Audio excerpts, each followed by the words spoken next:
The Indominus Rex. The ultimate hybrid dinosaur made with the DNA of dozens of dinosaurs and animals, coming out as a bloodthirsty monster that caused Jurassic World to completely collapse and caused every dinosaur to escape single-handedly from her wrath. Welcome, people of the internet, and as you likely know, Goji Center has had their fun at making the Indominus stronger by using modern-day animals, but today we'll be turning the Indominus Rex into something even more terrifying while being stronger. Today we'll be taking a visit to the Monster vs. Skull Island with a special team sent in to extract DNA from the super fauna living there and use it to create a truly dangerous predator. The objective for making this creature is to stand strong against all hybrids currently alive, such as the Indominus Rex 2.0, Hank, and Samson. We'll be going over the DNA template and modifications, then go over her design and what she is capable of. And I'd like to add, we have the original base of the Indominus, but we'll be adding and removing factors to make way for certain modifications. Because as Goji Center pointed out, too many creatures might cause it to be confused on what it should do. Ladies and gentlemen, with all that away, grab a snack, kick back, and let's begin. Our team has set up on the island and is currently locating the creatures on the list. First off, we're going to want the Skullcrawler DNA.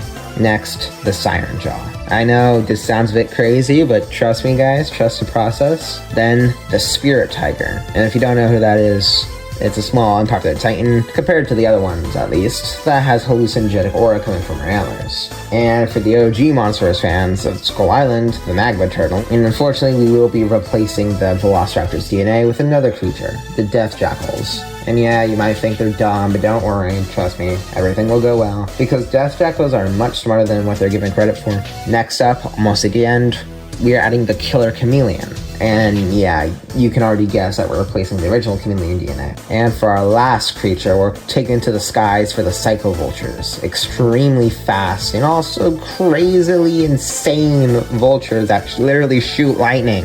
I don't think we'll get the Indominus to spread out wings, but we should get the job done. Now we need to remove some factors. From the original set, we'll be taking away the Carnotaurus, Chameleons, Velociraptors, Rugopops. I don't know how to pronounce these two names, Majengosaurus and the Giganotosaurus. These creatures did prove useful for fighting in Carnage, but these will really just be empty spaces for what we need to remove to make room for the other Skull Island specimens. Now with all the DNA transferred to their mainland facilities, we'll give you what you want. Making the video a bit short so we can get to the point. Ladies and gentlemen, please welcome Darcy's successor, the channel's first hybrid for the Hybrid Wars, Ruby.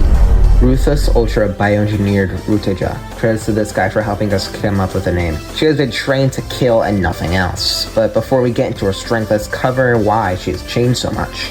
First, the obvious, being the Skullcrawler genetics. Because of their involvement, we now have the Indominus' smaller head replaced with the Skullcrawler's massive snapping teeth, providing thick armor on her head that can withstand all sorts of weapons like bullets and possibly explosions point blank. The Skullcrawler's DNA has as well effects to limbs, making them bulkier and more preferable to use for going on all fours, but because of Tyrannosaurus Rex's DNA, the Indominus can still go upon her back limbs. For the last of Skullcrawler's changes, the tail. While not as useful to Skullcrawler on screen, this can provide a useful weapon to attack enemies from behind her or make quick 180-degree turns by lifting her back limbs to imitate the Skullcrawler here. Next, the Siren Jaw. Combined with the Skullcrawlers, we now give the Siren Jaw's bite force, and that's not counting the Tyrannosaurus Rex's biting strength. This, of course, also adds to the Indominus' terrain compatibility that can likely already swim and now will have a better chance against anything in the water, but maybe won't have the Mosasaurus beaten. We'll see. I'll do a poll later. The Spirit Tiger's DNA will be a simple but crucial change,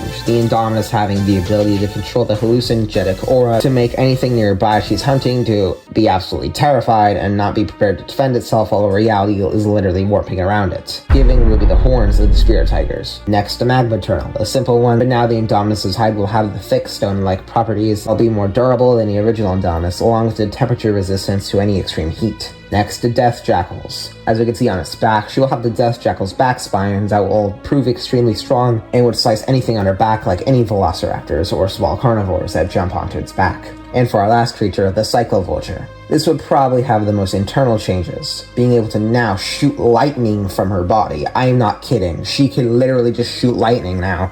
This would instantly change her body and would be assisted by the Magma Turtle's heat resistance would deter any injuries to herself. And if Ruby were used as a military weapon, then troops would be required to feed her pufferfish before sending her into a battlefield where she would go on a killing spree. Combined with a Skullcrawler and Death Jackal's intelligence, there's a good chance that she will have near intelligence like her mother and know who is her enemy and know who is not. Oh yeah, I forgot to mention an important factor, size. We can thank the Siren Jaw and the Killer Chameleon for this part. And also, I somehow forgot to mention in the script, the Killer Chameleon just adds insanely better camouflage.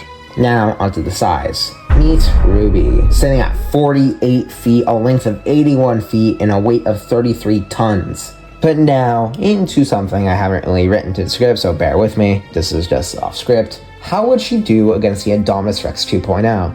I'm sorry, Goji Center. You can debunk this video if you want to, but I'm sorry, the Indominus Rex 2.0 is screwed.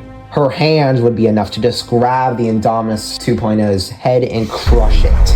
And that's also not counting her lightning. That would be so useful. And honestly, I doubt the Indominus 2.0 could just grab a pole and stab it. I honestly don't think it'll work on her. I think it'll just snap or bounce off. And against Hank, yeah, I'm not sure about this one. It'd actually be pretty close because of Hank's hacks, but otherwise, physical stats versus physical stats really would decimate. And Samson, this would actually be pretty hard, but honestly, I think it wouldn't take her too long to just use her tail to slap Samson over and over again until he gets on his underbelly or on his side. And from there, Ruby could just bite down and could rip his stomach open. And Ultimate Imperatrix, I have no idea, because that thing is broken as hell. Anyway, I'm done rambling about others' hybrids. In conclusion, she would be a formidable opponent with immense strength that could overpower many opponents. And don't worry, someday we'll have Ruby enter Isla Nublar Sorna and a certain island where our king lives. Thank you for watching, and be sure to return for more.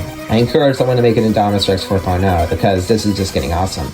And before I go, I would like to thank my artists, Duck and Ink, for making Ruby come to life. They seriously cooked. And be sure to watch my other videos. And if this video does well, I'll be sure to make more hybrids. Until next time, stay safe, and goodbye.